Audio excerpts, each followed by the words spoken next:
You're listening to Leaf Filter Radio, and the guru of gutter protection himself, Chris Coonahan, is here to take your most pressing leaf-related questions. Hey, everybody, Chris here. I understand we have Ron on the line. Ron, where are you calling from? Uh-oh. Ron, are you calling from a ladder? Well, I was. I wanted to ask Chris what I need to do to get my gutters ready to have leaf filter installed. Oh, Ron, you don't have to do anything. A Leaf Filter Trusted Pro will come out and clean out your gutters, realign and seal your gutters, and install Leaf Filter, America's #1 gutter protection system. So I didn't need to get on this ladder? Ron, Leaf Filter Trusted Pros are in your neighborhood and ready to help. Just visit leaffilter.com/day to schedule your free gutter inspection and get up to 30% off. Thank goodness. What was that site? That's leaffilter.com/day for your free gutter inspection today. See representative for warranty details. Promotion is 20% off plus a 10% senior or military discount. One discount per household.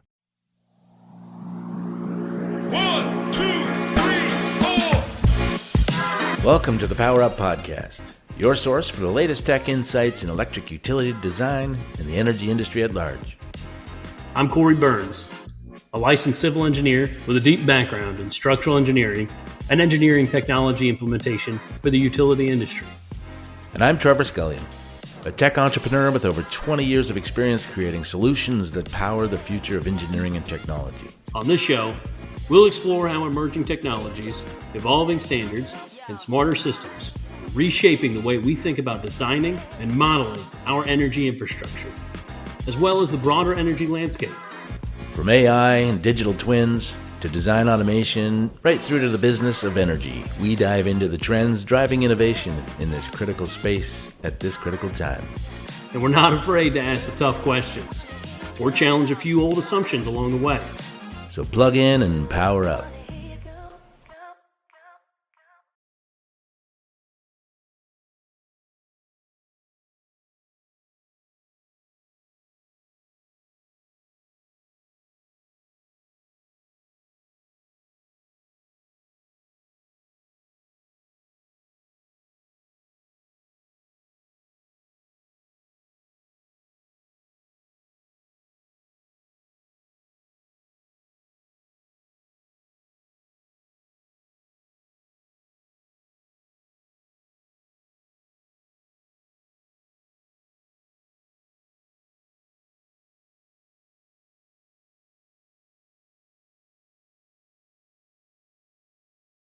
We are here with a special guest from ePlan. We have two folks here. They were a big sponsor this year at the SDSIC, so it's great to have you guys. I'll let you introduce yourselves. Ollie? Pleasure. Yeah.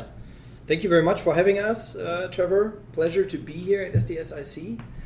My name is Jan-Oliver Kammesheidt. Just go with Ollie. I'm glad please. You said Ollie, though. Yeah. just go with Ollie now. Based in Germany. Responsible for the business development in the energy sector for ePlan. So global job, special focus on the S. And I'm going to hand over to my colleague. I'm Adrian Melendez. So I am the vertical market manager for ePlan here. So I'm responsible for the United States.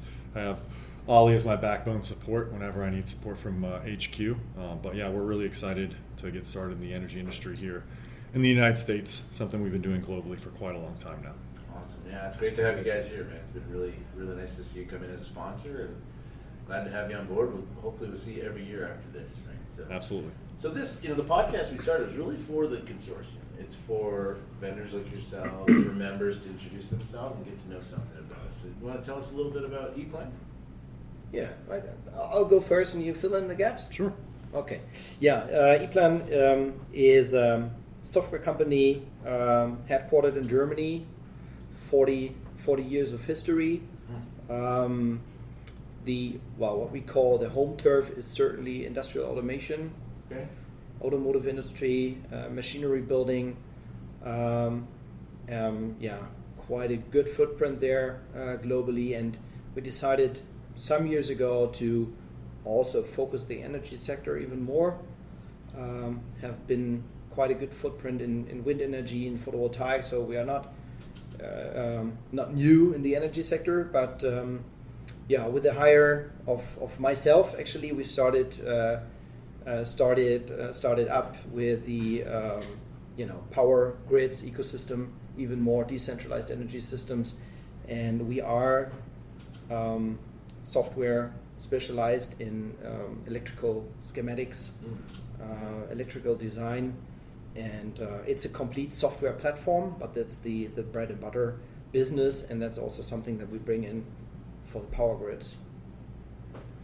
Yeah, I mean, it's like you said, electrical software doesn't sit on top of any other software. It's our own platform.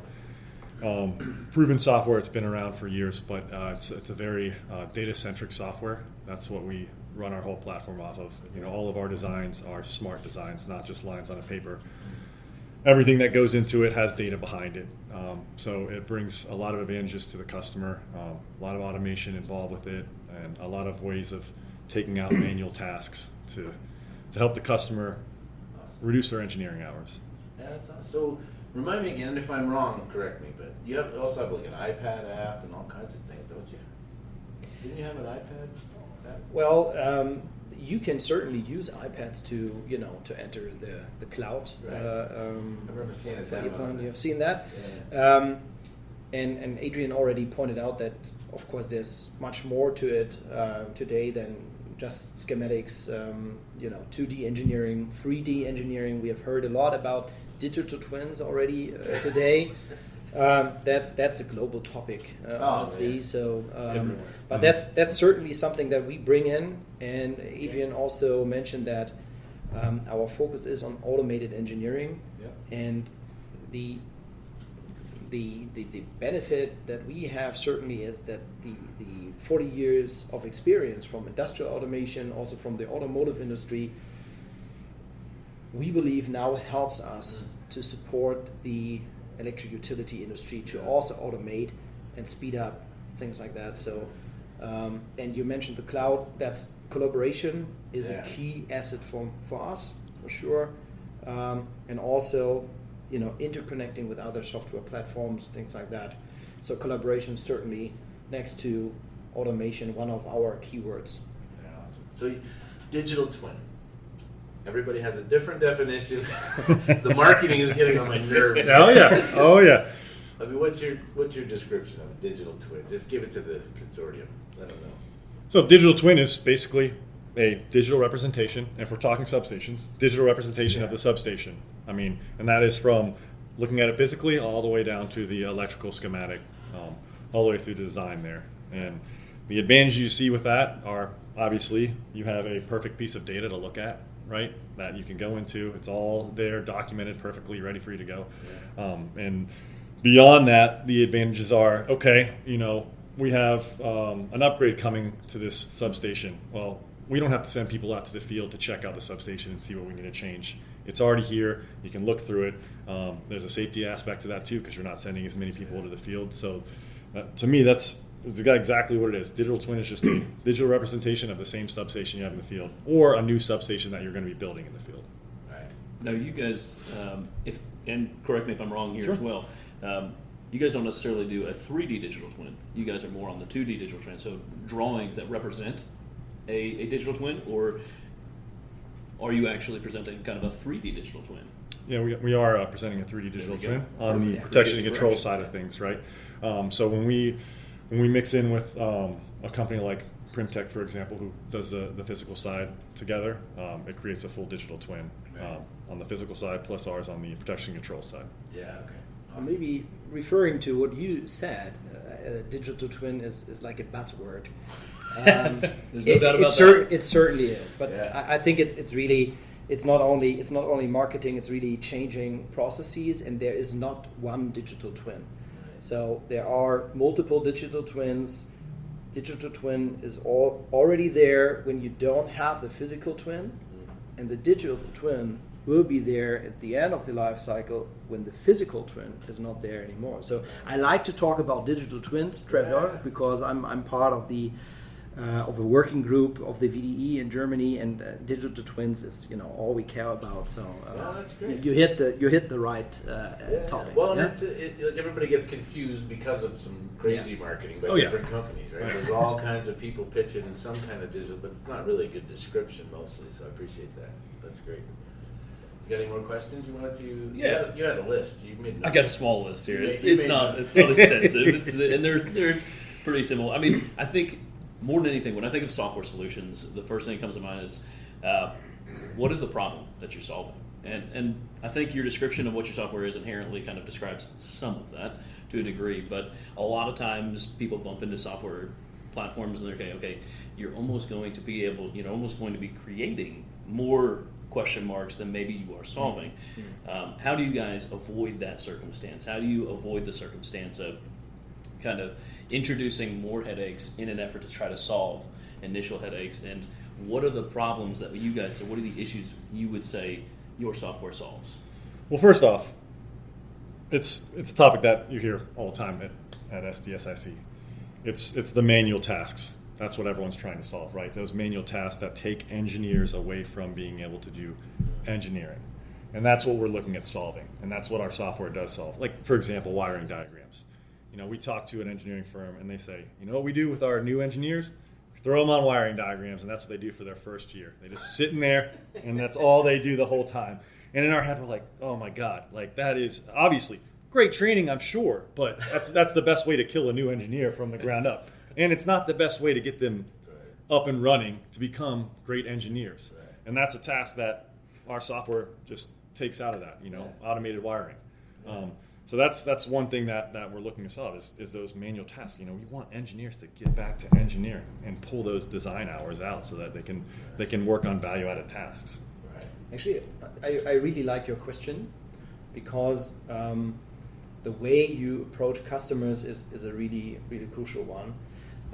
It's really about the support that you give, and I think this is part of our DNA to really support the customer throughout the customer journey that he has. Yeah. So, and I think this is what you're referring to, that we do have a team only in the US of over 20 consultants that do the introduction. We call this discovery workshop or experience workshop, where we want to find out what's the challenge of the customer, where is he at, and where does he want to go. It's not about product at all. It's about the customer, and this is, and after we have onboarded a customer, our consulting doesn't stop. And I think this is something that I would call basically our DNA to not stop after onboarding, but there is a customer journey that you take, and this is actually something that excites us also, that we are not looking for fast successes.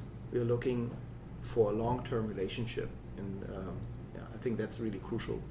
Yeah, that's good. I mean, the energy business is a long-term business. Absolutely. That's right. No two ways around that. I mean, the projects go on for years. I mean, it's kind of like bridge projects. They kind of roll on. So you mentioned a really, I think, unique factor of ePlan and the company is it sounds like there's an onboarding portion. So you guys, when somebody signs on with you, it's not just hey, you get to download our product onto your computer and have fun. It sounds like there's an onboarding that you bring in, and then there's a support system that goes along with that. You're listening to Leaf Filter Radio, and the guru of gutter protection himself, Chris Counihan, is here to take your most pressing leaf-related questions. Hey, everybody, Chris here. I understand we have Ron on the line. Ron, where are you calling from? Uh-oh. Ron, are you calling from a ladder? Well, I was. I wanted to ask Chris what I need to do to get my gutters ready to have leaf filter installed. Oh, Ron, you don't have to do anything. A Leaf Filter Trusted Pro will come out and clean out your gutters, realign and seal your gutters, and install Leaf Filter, America's #1 gutter protection system. So I didn't need to get on this ladder? Ron, Leaf Filter Trusted Pros are in your neighborhood and ready to help. Just visit leaffilter.com/day to schedule your free gutter inspection and get up to 30% off. Thank goodness. What was that site? That's leaffilter.com/day for your free gutter inspection today. See representative for warranty details. Promotion is 20% off plus a 10% senior or military discount. One discount per household. Why don't you explain a little bit about that? Yeah, I mean, support system, I think that's a good way to put it.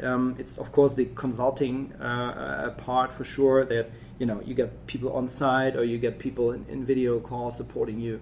I think what you're also referring to is And we think a lot about how can we educate our our customers to use the software in a proper way, in an efficient way. It's certainly complex software. Yeah, it can do a lot for you, but you need to be trained. So e-learnings over cloud is a very important part. It's also continuously improving the software. Adrian mentioned that in some of his presentations. It's 600 developers worldwide that are working to continuously improve the software. I think this is another very important part to it. So we don't know everything. We need to learn from the customers to make this happen. I think that's an important part. Yeah.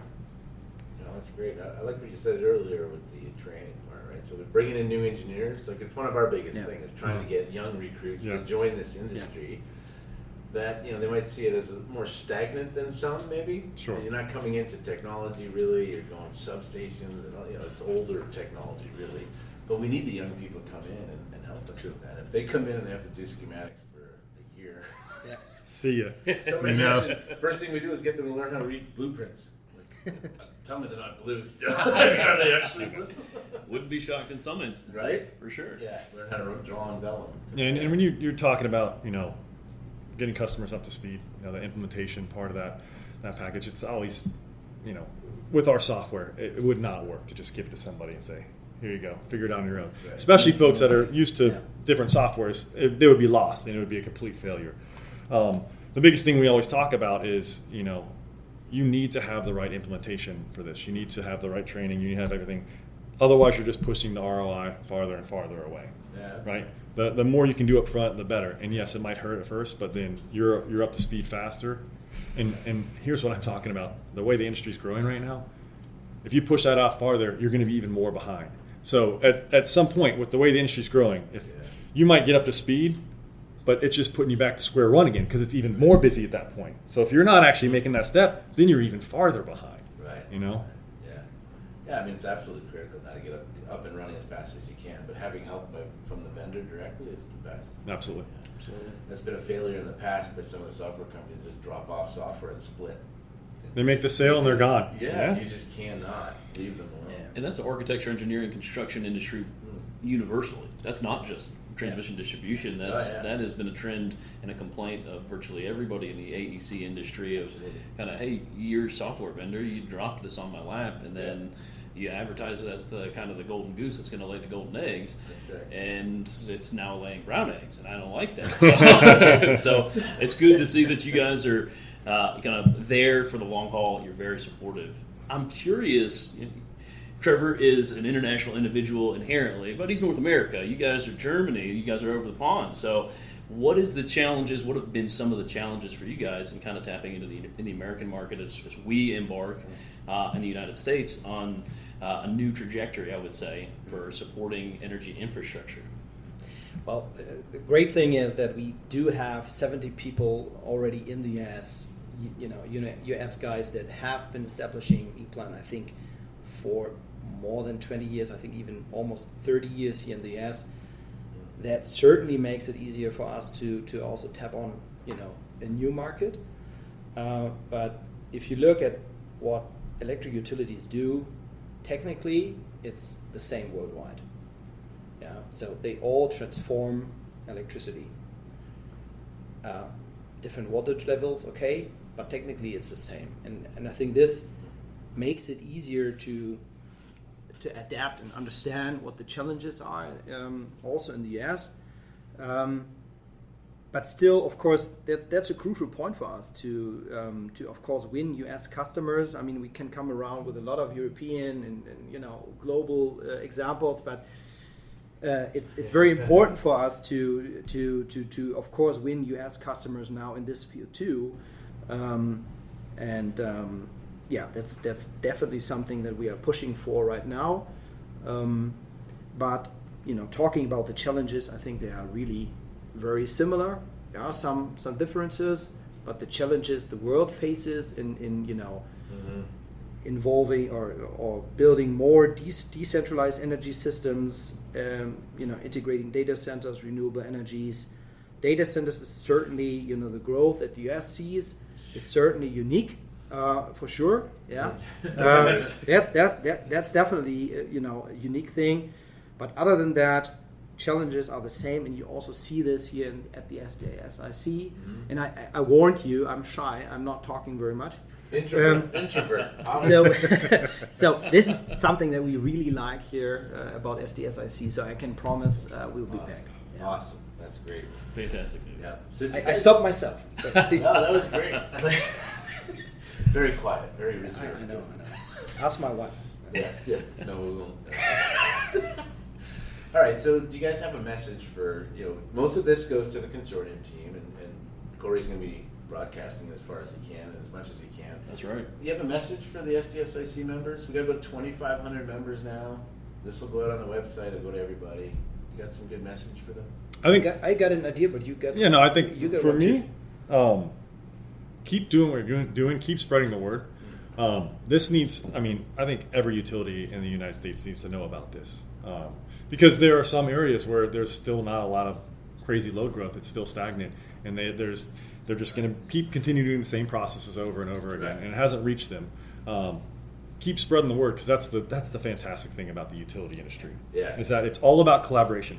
They're monopolies, right? So the collaboration is fantastic. They're learning from each other. It's the same thing in Europe. You can learn from your European utilities, but just my message is keep spreading the word. Let's keep pushing this forward. And maybe it's a little bit too far off the edge, but I have 2 young children. A 3 and a 5-year-old. And seeing the load growth, seeing what's happening, and seeing like the pitfalls that might happen in the next 10, 15 years where we could have massive rolling blackouts if we can't get stuff built fast enough. Yeah. Terrifies me to see like my kids living in a world like that, because when the power goes out, things go crazy. Everything People die. goes out, right? Everything goes out and it's nuts. Yeah. So we need this collaboration. We need to figure out ways to build faster, bring down engineering hours, and get it going. So that's my message, is just keep pushing this out to everybody. We need this consortium to be not just substation design suite, but whole industry design suite coming together. I like that. That's great. Now we're Ollie, talking. you want to say Well, something the there? cool thing is there's not very much more to add. Of course, I can always add things. Again, introvert. The thing is that I think the workload is that big. The challenges are, quite big, not unsolvable. But the great thing is, that's a fantastic market, I think, for everybody, and that's why, it's all about being open-minded, collaborate, also between competitors, to get things solved, and that's our mindset. So let's go for it. Yeah. I like what he said between competitors. My last job, I worked for a utility contractor, and we didn't really talk about competitors anymore with where we're at. It's all partners at this point because there's so much work that needs to get done. Right. There's not a lot of competition. Yes, people bid against each other, but one company wins it and they're like, hey, we want to subcontract. We need help, right? We need help. Yeah. It just needs to get done. Yeah, it's got to get done. That's great. Yeah, I always have friends outside the industry that ask me, how's business? I'm like, keep plugging stuff in. Just gonna keep going. Cory, you want to close out with anything? Yeah, I just want to say I really appreciate you joining us. This is right on par with exactly what we think the SDSIC needs, what the industry needs, what we want to see more of. Just like what the notes that you guys are saying, I resonate. Each and every one of those is the more collaboration that we can get, the better we can build these systems, the more reliable we can build these systems, the more, frankly, more affordably we can build these systems. Absolutely. Which I think everybody in our industry knows and appreciates. At the end of the day, one of the primary factors that drives a standard of living in any country is the cost of energy. If we can help that in some capacity, you immediately hit the bottom line of the most challenged individuals in the society. And so those factors go right along with kind of what you're saying. Absolutely. It's great to have you guys on. Yeah, it's great to have you guys on. I picked an awesome partner, didn't I? There you go. I'll take all the compliments I can It's get. gonna be a good Thank year, you. my It's the friend. 25 minutes. Is it over already?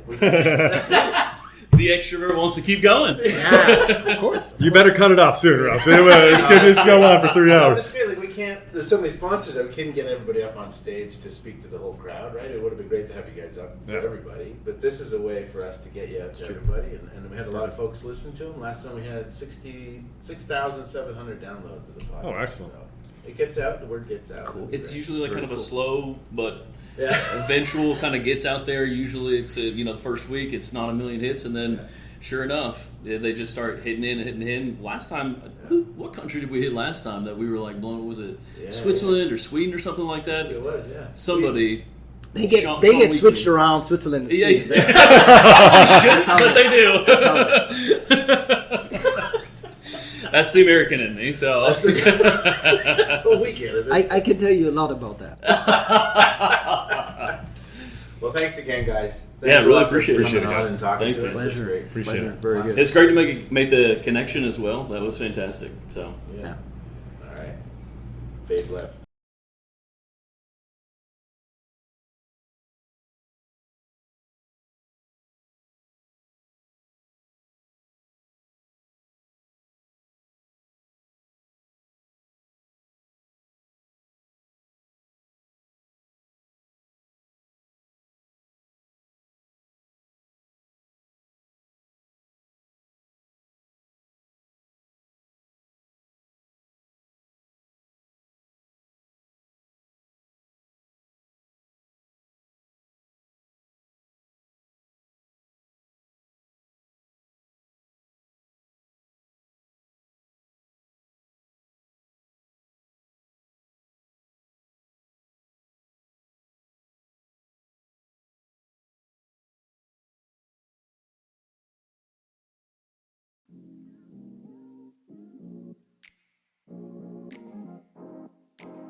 And that's a wrap on another episode of the Power Up Podcast. Thanks for tuning in and powering through the future of energy and utility design with us. If you liked what you heard, be sure to follow us or subscribe. And don't forget to leave a review. It really helps other listeners find the show. You can also connect with us on LinkedIn or wherever you find your podcasts and learn about more episodes, resources, notes, and more. Got a topic you want us to tackle or a guest we should bring on? Drop us a line. We'd love to hear from you. Until next time, stay curious. Stay connected. Keep powering on.